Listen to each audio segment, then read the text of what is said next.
네, 여러분 안녕하십니까. 취재원과 조용한 대화 취조 그 12번째 순서 시작하겠습니다. 저희가 지난주에는 지금까지 저희가 취조에 모셨던 분들 좀 하이라이트를 모아서 한번 보내드렸는데 그 역시도 반응이 뜨거웠습니다. 그 응원을 받아서 앞으로 더 열심히 하도록 하겠습니다. 한 걸음 쉬고 또 새로 시작하는 의미에서 오늘 특별한 분을 모셨습니다. 정의당 당대표라는 무거운 짐을 얼마 전 내려놓으신 이정미 의원 모셨습니다. 어서 오십시오. 앉으십시오. 예, 묵지는 않겠습니다. 네. 작년 9월에 저희 남북 정상회담 막 북한에서 이제 평양 다녀오신 길에 이제 저희 스튜디오 오셨었는데 붙들려 왔죠. 그랬죠. 그때 와서 이제 다녀온 이야기 해주셨는데 벌써 1년이 됐네요. 네. 그때랑 이제 똑같은 스튜디오인데 오늘 저희가 좀 취조 분위기로 꾸며봤습니다. 어떠십니까?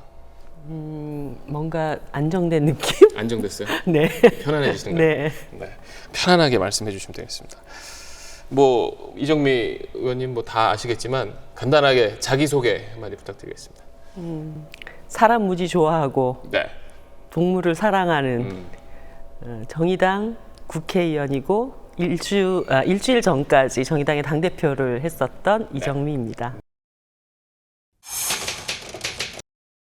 방금 말씀하셨지만 이제 일주일 당대표직을 내려오신 일주일 됐는데 막 가장 많이 받는 질문이 당대표 내려놔서 홀가분하냐 이런 질문일 것 같은데 어떠세요? 네, 많은 분들이 시원하냐 섭섭하냐, 그런데 저는 섭섭함은 1%도 없고 그저 시원하다 이런 말씀 드렸는데요. 제가 왜 그럴까 가만히 생각해 봤더니 한 2년 동안 후회 없이 일을 했던 것 같아요. 뭐 그 시간들이 너무나 지겹고 힘들어서 거기서 탈출해서 시원하다기보다 되돌아보니 후회가 없구나. 그 정도 열심히 했다라는 점수. 몇 점 주시겠어요? 100점. 100점. 근데 이제 그 뒤를 이제 새로 이은 심상정 대표께서 이정미 의원이 얼굴 누렇게 뜬 거 봐라. 극한 직업이다. 이런 말씀하셨는데 진짜 극한 직업이었습니까? 네, 당을 온전히 책임진다라고 하는 거는 굉장한 에너지가 필요라 합니다. 사실 2년 동안 하루도 쉰 적이 없거든요. 과정 하나하나마다 굉장히 많이 어렵고 힘든 시간들이었고요. 하지만 또 그런 과정을 거쳤기 때문에 모든 결과들이 또 좋았던 것 같습니다. 그러니까 노력한 만큼의 결과가 주어지는 곳이 바로 정치의 세계가 아닌가 그런 생각이 들었습니다. 지난 2년 대표 생활 스스로에게 100점을 주신다고 하셨는데 뭐 여러 방금 말씀하신 것도 이제 하나의 성과이실 거고 그 가운데 나 진짜 이건 정말 잘했다, 가장 잘했다고 꼽을 수 있는 건 뭐가 있을까요? 제가 2년 전에 당대표에 도전한다고 할 때 저를 아끼는 많은 분들이 야, 이번에 너 당대표 되면 지방선거를 이끌어야 되는데 이번 지방선거 정의당한테 무덤이야. 그 짐을 왜 괜히 짊어지고 그렇게 어려운 길로 걸어 들어가냐. 부담이 되죠. 그러면서 많이 만류를 하셨어요. 근데 결국은 도전을 했고 지방선거에서 우리가 10%대 정당 지지를 얻으면서 11개 시도당에 최초로 광역 시도의원들을 배출을 했습니다. 그리고 나서 그 후에 올해 4월 달이었죠. 청원 성산 보궐선거 접전이었죠. 네.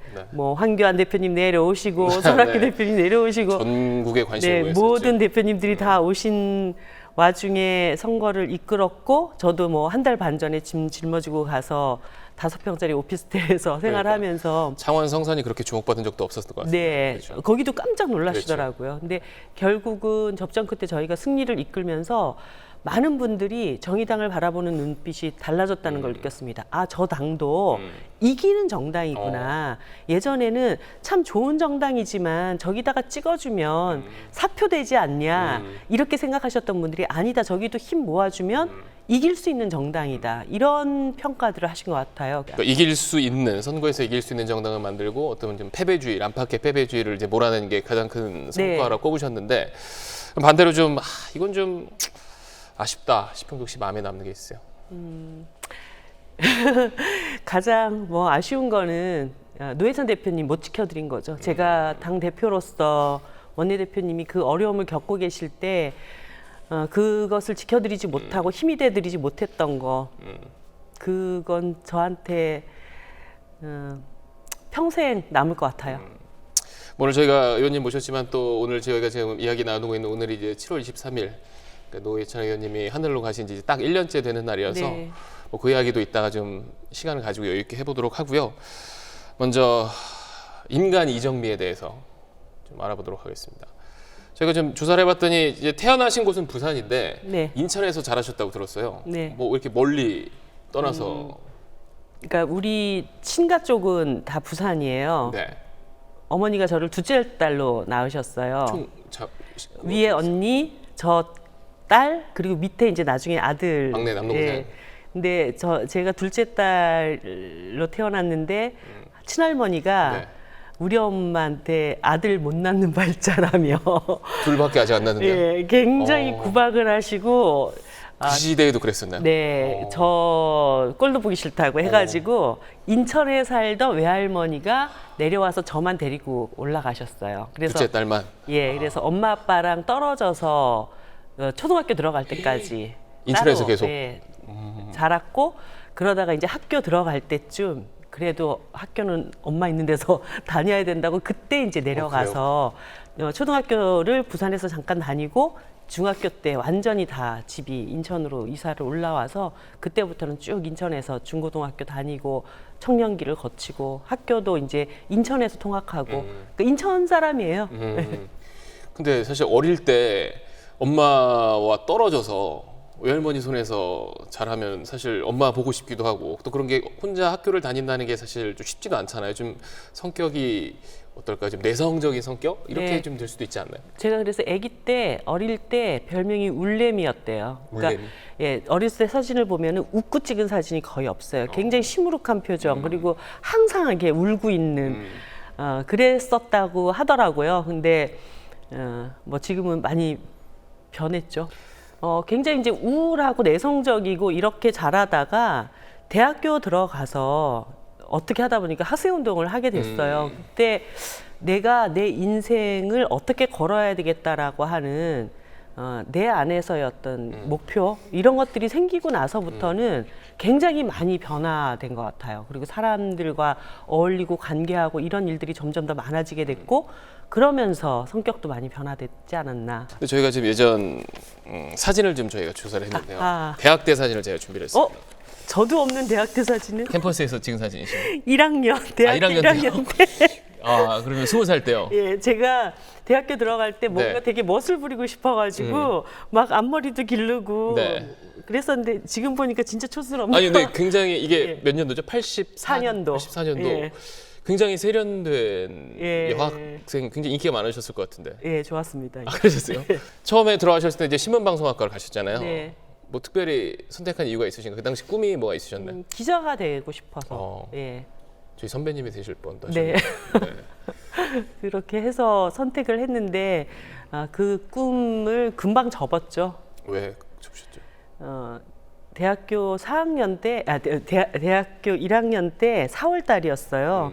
그때 우연히 선배로부터 전태일이라는 사람에 대해서 이야기를 듣게 됐습니다. 제가 한국 외대를 다녔기 때문에 희경역에서 그 당시 인천 제물포가 저희 집이었거든요.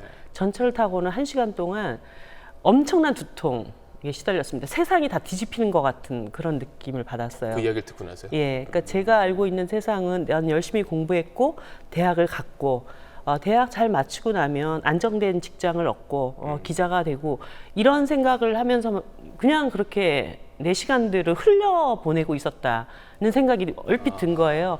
세상 한 구석에는 이렇게 힘들고 어렵게 사는 사람들이 있는데 그 사람들이 아직도 이 세상에 존재하는 한 나는 무엇이 되어도 그 삶은 행복하지가 않을 것 같다는 그런 생각이 들었어요. 학교를 갔는데 1년 만에 갑자기 노동운동을 하겠다라고 했을 때 집에서는 뭐라고 안 했던가요? 그때까지는 아직 노동운동을 하겠다라는 결심까지는 안 했습니다. 그래서 도대체 이 세상이 어떻게 된 거야? 막 공부를 하고 그 해 1학년 1학기 여름 때였어요.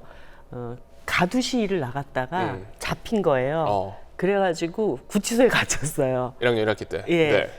어머니가 완전 놀라신 거죠. 그래서 구치소에 그때 5일인가 갇혔다가 이제 풀려나서 집에로 왔는데 어머니가 저한테 다짜고짜 데모를 계속 할 건지 학교를 다닐 건지 둘 중에 하나를 선택을 하라고 하시더라고요. 그래서 가만히 생각해 보니까 이 일을 그만둘 수는 없을 것 같아서 데모를 그만둘 수는 없습니다. 그랬더니 그럼 학교를 그만두라고. 그래서 등록금을 안 주셨어요. 끊겼군요. 지금. 예, 그래서 일단 급해서 휴학계는 냈어요. 네. 그리고 1년 후에 다시 학교를 복학한다는 게 의미가 없다고 생각했습니다. 왜냐하면 그때 휴학을 하고 겨울에 조그만 공장에 갔었어요. 구두약을 만드는 회사를 들어갔는데 그때 입사 동기가 10대 소녀 2명이 같이 충청도에서 올라온 아이들이었는데 언니 동생이 같이 입사를 했어요. 그리고 한 달 되고 나서 월급이 나왔는데 저쪽 구석에서 그 자매 둘이 10대 자매 둘이 서로 껴안고서 막 울고 있는 거예요. 근데 얘네들이 월급 받으면 겨울 잠바라도 하나 살 줄 알았는데 동생 학비 보내고 집안에 어머니 약값 보내고 그러고 나서 월급 봉투에 땡전 한 푼도 안 남은 거예요. 너무 서러워가지고 애들이 우는 걸 보고 아, 사람이 이렇게 살아서는 안 된다. 그때 진짜 깊은 결심을 했죠. 이제는 이렇게 열심히 일하고도 이렇게 헛겹장바 입고 어린 여자아이들이 우는 이런 노동 현장은 이제는 바꿔야 되지 않을까. 그때 이제 노동운동을 최종적으로 결심하고 그 다음에 복학을 포기를 했어요. 그럼 그 이후에 정계 쪽에는 어떻게 들어오시게 된 건가요? 2003년도에 민주노동당, 그 당시에 이제 진보 정당이었던 민주노동당 권영길 당대표님이 당에 여성할당이 2002년도 지방선거 때부터 시작이 됐는데 당직자들, 고위당직자들 안에서는 너무 여성이 없다. 그래서 여성 고위당직 30% 할당을 하려고 하는데 사람을 물색하다 저한테까지 제안이 온 거예요. 근데 저는 그 당시에 이제 여러 가지 여성학 공부도 하고 이러고 있었을 때였는데 내가 이거를 거부를 하면 어쨌든 여성이 출발선이 다르기 때문에 할당제가 꼭 필요하다고 주장해왔던 제 신념에 또 반하는 행동을 제가 하는 꼴이 되는 거예요. 그래서 그때는 무슨 정치를 해야 되겠다는 생각보다 여성 할당이 저렇게 해가지고 저 당이 안 되면 어떻게 하지? 그러니까 일단 가야지. 해서 민주노동당에 발을 들여놓게 된 겁니다. 그게 시작이었군요. 예. 이번에 이제 비례대표로 이제 드디어 국회의원이 되셨고 당대표까지 하셨는데 국회의원이 되시니까 좀 내가 할 수 있는 게 좀 달라지는 게 많이 있죠. 네, 굉장히 어떤가요? 많죠. 제가 국회의원이 되고 나서 제일 먼저 저를 찾아왔던 분들이 가습기 살균제로 아이들을 잃었던 엄마 아빠들, 그분들과 함께 국정조사를 하고 결국 옥시의 사과를 받아냈고 가습기 살균제 피해자들을 구제할 수 있는 특별법을 제가 통과를 시켰고 이랜드 외식업체에서 일했던 청년 아르바이트생들 거의 400억 원 넘는 밀린 임금 제가 받아주게 됐고 사실 조그만 사업체에 뭐가 문제가 생겼을 때 전화 한 통화만 해도 노동자들의 문제를 해결할 수 있는 힘이 있다는 걸 제가 알게 됐습니다. 그래서 이 사회에서 권력을 선용한다는 것이 얼마나 중요한가 그걸 굉장히 많이 느끼게 됐죠. 자, 그렇게 이제 국회의원이 되시고 힘없는 노동자들 또 몰라서 못하고 있는 노동자들의 많은 힘이 돼주시고 또 당대표까지 하셨는데 뭐 사실 어떻게 보면 정치 인생에서 또 빼놓을 수 없는 분이 앞서 잠시도 이야기하셨지만 이제 노회찬 의원님이실 것 같은데 처음에 노 의원님하고는 어떻게 인연이 닿으신 거예요? 그러니까 제가 2003년에 당에 갔을 때 그 당시에 사무총장이 노회찬 대표님이었고 그렇게 해서 그때 처음 만난 거죠. 예. 근데 의원님 뭐 워낙 평소에 친하신 것도 잘 알려져 있지만 저희도 좀 뭐 예전에 올리셨던 좀 사진을 좀 보면 냉면을 노 의원님 원래 좋아하시기로 잘 알려져 있어요. 어디 냉면 어디 집이에요? 을밀대. 을밀대요? 예. 이날이 판문점 회담이 있었던 날이에요. 그래가지고 같이 판문점 회담을 같이 시청하고 끝나고 오늘 같이 좋은 날 가서 냉면 먹자. 그래서 예, 을밀대 가서 그날 냉면집 인기 많았죠. 예. 근데 여기 줄이 너무 길어가지고 전 가기 힘들더라고요. 네. 뭐 같이 지내서 맛있는 걸 먹으려면 그 정도의 투자는 해야 됩니다. 그렇죠. 굉장히 정말 아이처럼 이렇게 찍으신 사진도 있고. 이거는 평창 올림픽 개막식 때 대표님하고 둘이 그날 추웠죠. 예, 엄청 추웠을 좀 때. 추웠죠. 삼지연 관현악단 네, 그때 평창. 서울 공연 내려왔을 왔을 때 때? 같이 예. 그래서 하나 많은 제 페이스북을 네, 싹 다 보시면 준비를 했습니다. 참 뭐 이런 옛날 생각 많이 나시죠? 이런 거 보시니까. 제가 네. 노회찬 대표님하고 투샷으로 잡힌 사진이 굉장히 많아요. 왜냐하면 1년 동안 대표님과 함께 대표 원내대표를 지냈기 때문에 아마 가장 많은 사진이 노 대표님하고 찍은 사진일 거예요. 처음 뵌 게 2003년? 예, 그러면 16년 정도 됐네요. 네, 첫인상은 어떠셨어요? 굉장히 무뚝뚝한 느낌. 그러세요? 노회찬 대표님이 그 당시에 저를 그렇게 썩 안 좋아하셨던 것 같아요. 어쨌든 좀 전략적으로 영입한 인재 예, 아니었습니까? 그런데 그 당시 민주노동당은 한마디로 이제 여러 계파가 존재하고 있었고, 뭐 그렇죠. 노 대표님하고 저하고는 약간 정치적인 색깔을 달리하고 있는 사람이었어요. 근데 나랑 생각이 다른 애가 고위당직자로 왔기 때문에 서로 약간 경계하는 느낌?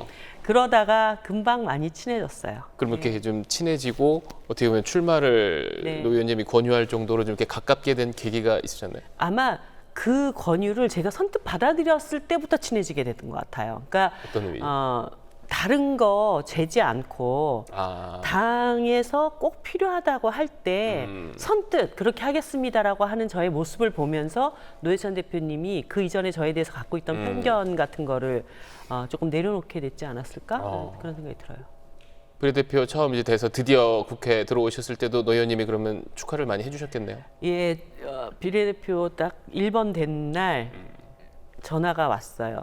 근데 앞뒷말 아무 말씀도 없으시고 한 번만 하기 없깁니다. 이 말씀을 하셨어요. 근데 저는 지금도 제 마음속에 그 말씀을 가장 깊게 담고 있어요. 노회찬 대표님이 필생에 이루시려고 했던 이 진보 정치를 집권 가능한 정당으로 만드는 거, 성공하는 진보 정당을 만드는 거, 이것을 하기 위해서는 노회찬 심상정만으로 안 된다. 더 많은 재선 다선 의원들이 나오고 당을 더 확장시켜 나갈 수 있는 그런 과정이 필요한데 노회찬 심상정 그 다음이 잘 만들어지지 않는 것에 대한 안타까움이 굉장히 크셨다고 생각해요.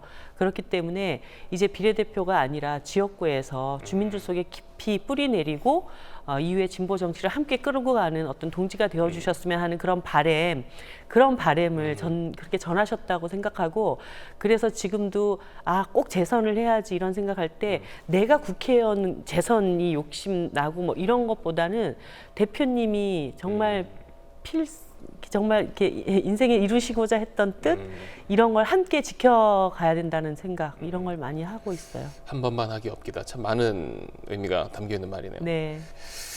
근데 뭐 이제 많은 분들이 이제 기억을 하는 건 아무래도 이제 노회찬 어록, 뭐 지금 뭐 인터넷상에서도 이제 지금 노 의원을 이제 볼 수 없는 사람들도 지금 인터넷에 남아 있는 노회찬 의원님이 남기신 수많은 말씀들은 이제 보고 있을 텐데, 뭐 잘 아시지만 뭐 50년 동안 똑같은 판에다 고 익었으니까 이제 판을 바꿔야 된다, 어떤 기득권 정치를 바꿔야 된다, 뭐 이런 말도 있었고, 저는 개인적으로 노회찬 의원님 말씀 중에 강물은 아래로 흘러갈수록 그 폭이 넓어진다고 합니다.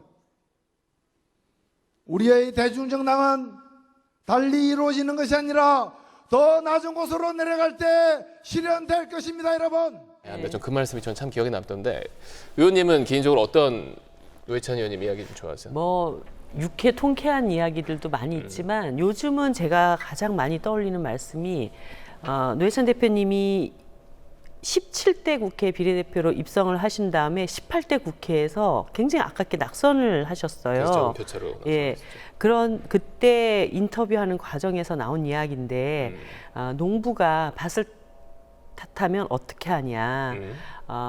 예를 들어서 국민들을 원망하면 정치인인 내가 할 일이 없어진다. 그러면 국민들이 변화할 때까지 내가 기다려야 되거나 아니면 외국 국민들한테 나를 뽑아달라고 해야 되냐. 이 말씀을 하셨던 거.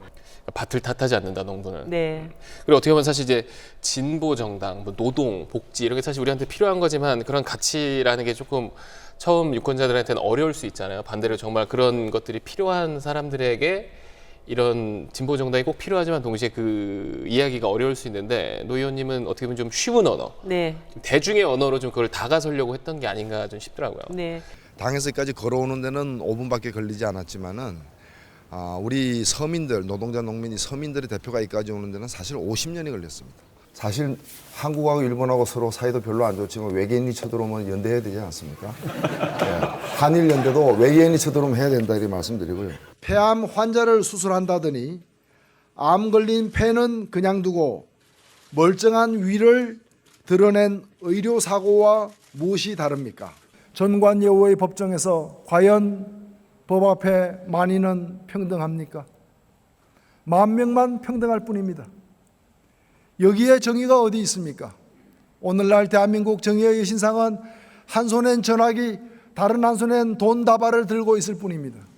그런 말씀 많이 하셨어요. 그러니까 정작 우리 같은 정치인이 필요한 분들은 노회찬이 누군지, 심상정이 누군지 그 이름도 못 듣고 산다. 그 사람들에게 정말 잠깐이라도 왜 진보 정당이 필요하고 왜 노회찬, 심상정 같은 정치인이 필요한가를 정말 그분들이 알아들을 수 있게 얘기해야 되는 거. 그것 때문에 사실 노회찬의 화법이 만들어진 거라고 생각해요. 그분이 뭐 평소에 이렇게 말씀을 현란하게 하시는 걸 좋아해서가 아니라 그분들이 쉽게 이 정치적 상황을 이해할 수 있도록 하기 위한 부단한 노력 속에서 나온 것이지 않나. 그러니까 저희도 어떻게 보면 저희도 이런 어려운 뉴스를 좀 시청자들한테 쉽게 전달하는 업을 삼고 있는 저희들한테도 굉장히 중요한 이야기인 것 같아요. 어쨌든 시청자분들이 알아들어야 네. 수 있도록 저희가 해야 되는데 뉴스가 어려운 걸 탓하지 말고 사실 저희가 더 열심히 해야 되는데 저희한테도 참 귀감이 됩니다. 오늘이 이제 딱 1년째 되는 날이잖아요. 뭐 그동안 많이 생각나셨겠지만 지금 언제 가장 많이 좀 노 의원님이 생각이 나셨나요? 지난 1년 동안. 근데 참 이게 희한하더라고요. 그러니까 대표님 이제 장례 치를 때까지 너무 많이 울어가지고 이제는 더 이상 눈물이 안 나오겠지 그러는데 이상하게 노회찬이라는 이름 석자만 들어도 막 터지는 거예요, 눈물이. 그리고 이게 통증 같은 게 막 밀려오고. 근데 제가 얼마 전에 노회찬 대표님 일주기를 맞으면서 추모의 글을 쓰면서 이것을 받아들이기로 했어요. 이 통증을 이제는 아픔으로 기억하는 게 아니라 야, 내가 여기 있다. 너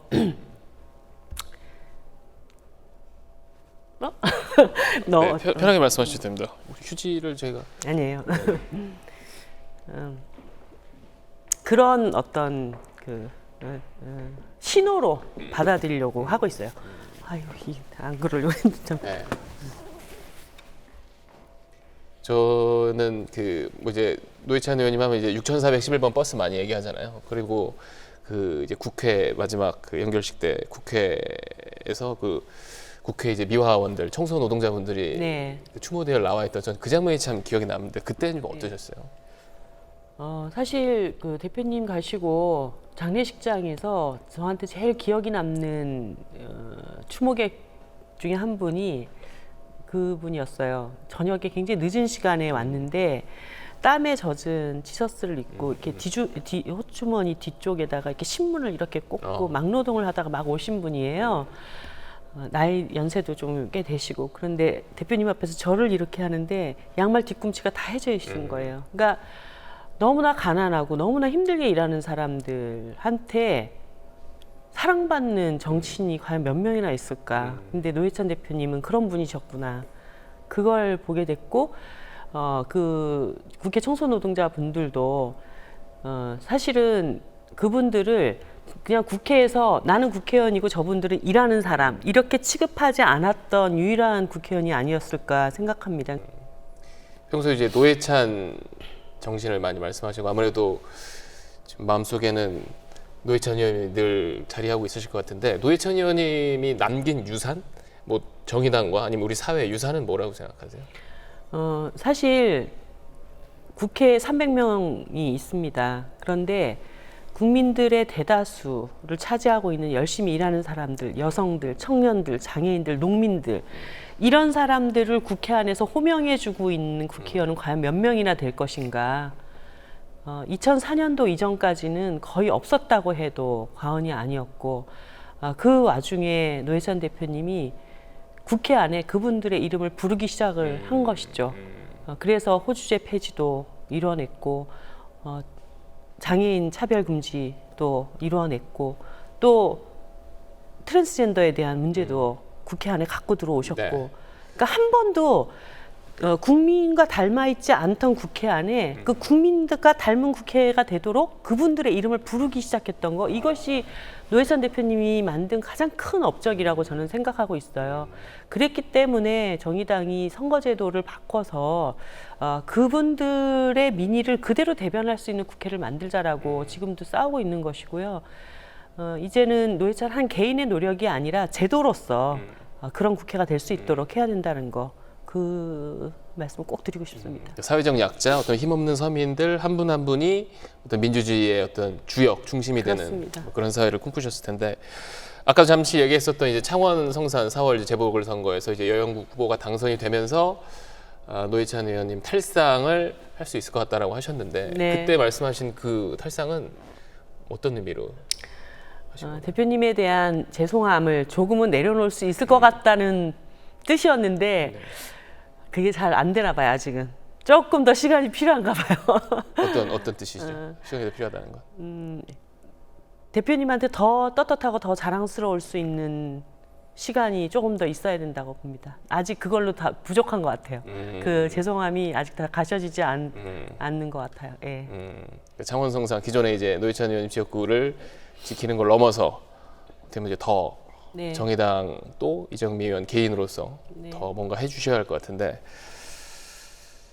그런 점에서 이제 다음 스텝, 아까도 말씀하셨지만 이제 심상정, 노회찬 두 명만 있는 거 아니냐, 그렇기 때문에 한 번만 하기 없기다라고 또 말씀하셨는데, 그럼 앞으로 정의당은 어떻게 가야 된다고 보시나요? 지금 대한민국의 정치 구조는 상당히 기형적입니다. 자유한국당과 더불어민주당 양당 구조 하에서 한 정당이 집권에 실패하는 그 순간부터 다음 집권을 향해서 5년 내내 집권 여당을 쓰러뜨리는 일에 골몰하게 됩니다. 그렇기 때문에 국민들이 진정 원하는 법안을 위한 협치라는 것은 존재할 공간이 없었던 것이죠. 적어도 21대 국회 안에서는 정의당이 독자적인 원내 교섭단체를 만들어야 이런 극단적인 대결 정치를 마무리 지을 수 있다고 봅니다. 어떻게 보면 정상적인 국회를 만들어 나가는 균형추 같은 역할, 이런 것들을 하면서 국회가 이제는 조금 민생을 챙기고 국민들한테 제대로, 그러니까 외면하잖아요. 감시받아야 될 주체들인데 그렇죠. 감시도 받고 이런 토대 위에서 그 다음 꿈, 진보 집권을 향한 꿈을 또 착실히 쌓아 나가야 되는 것이 저희들 가야 할 길이죠. 그럼 우선 이제 다음 총선, 내년 4월 총선에서 교섭단체를 목표로 하시려면 일단 20석 이상을 네. 확보해야 되는데, 그 가운데 이제 이정미 의원님도 이제 지역구, 네, 지역구에서 당선이 돼야. 돼야죠. 네. 인천 연수 을에 도전을 하시는 거죠. 네. 거기가 지금 이제 한국당 민경욱 의원 지역구입니다. 거기가 네. 이제 송도 신도시 있는 곳이잖아요. 그쪽에 도전하신 이유가 혹시 있으신가요? 사실 송도에 대한 편견이 많이 있는데 네. 거기에 굉장히 무슨 부자 동네라고 좀 소문이 나 알려져 있죠. 있더라고요. 네. 근데 그렇지는 않습니다. 그렇습니다. 그렇지는 않고 그냥 열심히 일하면서 아이들을 키우는 젊은 엄마 아빠들이 많은 동네예요. 그래요? 그렇기 때문에 그 안에서도 사람이 살고 있고 사람들의 고뇌가 있고 또 아이들의 교육, 안전, 뭐 이런 것들, 환경, 이런 문제들이 다 또 놓여 있습니다. 그런 점에서는 어떻게 보면 사람을 중심에 놓고 정치를 하는 정치인이 송도에 딱 맞춤이지 않나. 네. 그런 생각을 갖고 송도에 들어갔고, 또 많은 주민들이 정의당에 대해서 새롭게 봤다. 이런 평가들도 많이 듣고 있어요. 그러면 뭐 아직 좀 시간이 남긴 했지만 송도에는 꼭 이정미가 돼야 된다는 이유를 여기서 잠깐 말씀해 주시죠. 송도는 대한민국의 관문이 되어가고 있습니다. 그러니까 거기에 인천국제공항도 가까이 있고 그렇죠. 또 골든하버라고 해서 큰 항도 지금 만들어져서 우리나라 사람들이 바깥으로 나가는 곳이기도 하지만 외국 손님들이 굉장히 많이 들어오는 곳이에요. 그래서 어떻게 보면은 국제도시다운 면모를 또 갖춰 나가면서 대한민국의 새로운 어떤 비전을 형성해 나갈 수 있는 가능성의 도시라고 저는 보거든요. 그런 점에서 그 송도를 대표하는 정치인은 적어도 명품 도시다운 품격이 있어야 된다고 봅니다. 품격을 갖춘 정치인, 그 정치인만이 송도를 대표할 수 있다고 생각하기 때문에 네.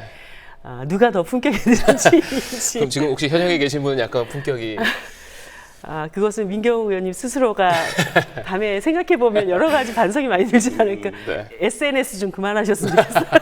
활발하게 하시더라고요. 네. 네. 당선 가능성을 100%다라고 자신을 하셨는데 자신 있으신 겁니까? 네, 자신 있고요. 또 꼭 이겨야 하는 것이기 때문에 그렇게 다른 가능성은 완전 배제하고 뛰고 있습니다. 좀 그 내년 총선 목표까지 포함해서 그 이후 정치인 이정미의 최종 목표는 뭔가요? 저는 성공하는 정치인보다 국민들한테 사랑받는 정치인이 얼마나 멋진 인생을 살아야 하는 정치인인가를 노회찬 대표님을 통해서 배웠습니다. 그래서 제가 정치를 이제 그만둘 때쯤, 그때가 언제쯤인지 모르겠지만 국민들한테 좀 사랑받는 정치인으로 정치 무대에서 내려오는 거, 그게 제 꿈이에요. 사랑받는 정치인으로 기억이 되는 건가요? 네. 그렇다면 정치인이 아닌 66년생 이정미의 꿈은 뭔가요? 이거는 조금 다른 얘기긴 한데요. 네. 제가 정말 정치를 제대로 해봐야 되겠구나라고 결심하게 된 계기가 있습니다. 위에 우리 언니가 네. 발달장애 아들을 키우고 있어요. 조카 아버님. 예. 지금 이제 28살, 어. 덩치도 이만한데 네. 한 번도 저는 우리 조카랑 대화를 해본 적이 없어요. 굉장히 힘들게 살고 있어요, 언니가. 근데 한 10년 전쯤에 내가 호주로 이민을 가든가 아니면은 굉장히 보장성이 강한, 근데 납입료는 굉장히 센 보험을 들어야 되겠다는 거예요. 발달장애 아들을 키우는 엄마들은 스트레스를 너무 많이 받기 때문에 60세 이상 살지를 못한다. 근데 이 보험은 60세 전에 죽으면 굉장히 보장성이 크니까 이걸 들고 나면 나중에 네가 나 죽고 나면 이제 시설 같은 걸 만들어서 우리 아들을 돌봐줬으면 좋겠다. 이렇게 얘기를 하는 거예요. 그때 제가 언니 손을 꼭 잡고 이 보험 들지 말라고.